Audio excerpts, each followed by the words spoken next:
artist can be open to anything. It just has to make sense. Even if you're a non-believer, then you can at the very least appreciate it as performance art. My name's Maddie. I'm actually from Arizona. I'm just here on vacation right now. The first pair of Lego earrings I made were for myself. They were Lego men. I have to work very long hours, so the point is, yes, it does pay off, but it's ridiculous for how much time I actually work to what I actually bring home. So, you know, you just sit and then you just do what you feel like you need to do. And you don't, like, I meet people, but I'm not, like, it's not in my nature to, like, entertain. Like, yeah, I know I put a costume on. That's for me to get in my role, sort of where I want to be when I do this, because there's a difference of me that's playing and when you just cross me when I walk down the street, you know? I just like bringing my art out into the world, being inspired by different cultures and different just people, bringing art to people out in the street, people that may not ever go to a gallery or a museum, and just turning them on to this sort of mashup of symbols. I use ancient symbols as well as just a lot of improv imagery to hopefully inspire people. I'm here to give, and you give, you know, karma. The traditional approach of the galleries really weren't interested in my work because my work isn't traditional enough for them.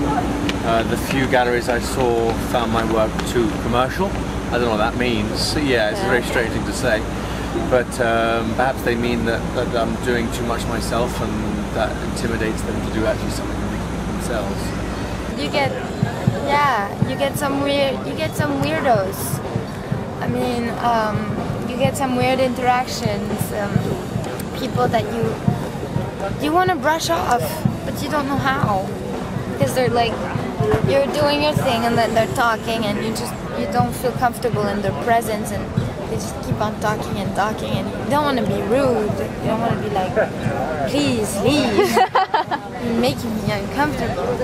You don't, so you have to, I don't know, you manage, sometimes you have to be really upfront, be like, hey, who am I to say that people are weird, you know, I'm just a street musician. You got to work, excuse my language, but fucking hard, because it's just, there's no way anything was ever made in this world through not working hard.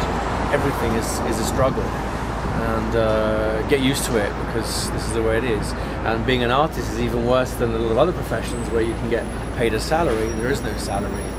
You know, it's I can come out here and sell nothing for 3 or 4 days. It's rare, but I can do that.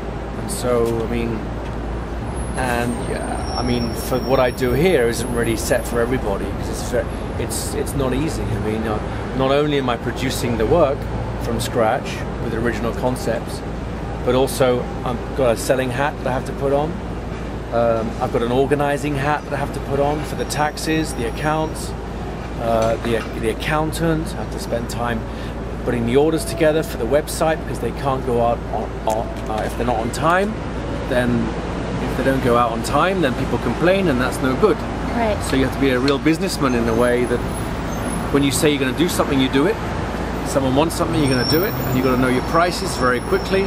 When someone asks you, you've got to know when to move. Right. And I don't know, it's just an ensemble, as they say in French.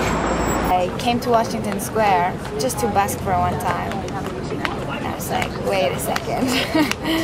Wow, I can live off my art. Yeah. And so I decided to move here and come and play music here, and if ever any opportunities were opening up, I would seize them and would do it all the way, but I wasn't expecting anything. Yeah. And things have happened a lot. So just by doing this, life can change. You know, New York's a fabulous place. It's like there's just so many different kinds of people here. People aren't afraid to speak their opinions, and it makes it really vibrant, because you know, you got to take the good opinions with the bad opinions, and so it makes you grow.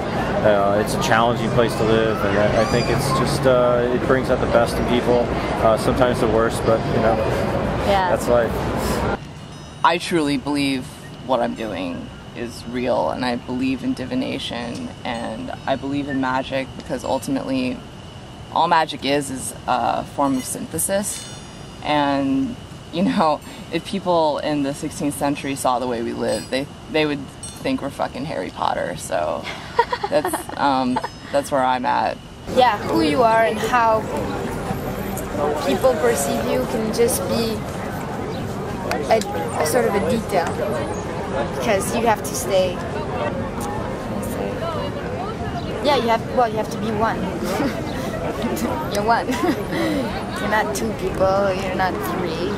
You're you. So if you stand by that, then I think that good things can happen. I would say the biggest thing is try to be unique and don't overprice things. Like me, I'm selling my earrings for $2, $4, and $6. I could get a lot more for it than that, but it's a lot harder to get someone to buy something when you're overcharging them. I hate going into a store and seeing a pair of earrings for $10, $15 when it should be $5. Yeah. So that's probably my biggest advice. Be happy if you get turned down. If people don't buy earrings right away, don't get discouraged. I've been here for like half an hour and people are just now kind of getting the guts to come up and buy the earrings from me. They've been watching me the whole time, so. I met a man called Godfrey Diamond, and he's produced a lot of CDs, and very interesting person. And you know, you meet a lot of people, but you don't always, I don't know, connect. Yeah. And then this person talked a lot. He appreciated what I did, and so I'm gonna be making an album with him. I do tarot card readings, and I also do pendulum readings, but I prefer the I Ching, because the I Ching isn't just, whatever. The I Ching isn't just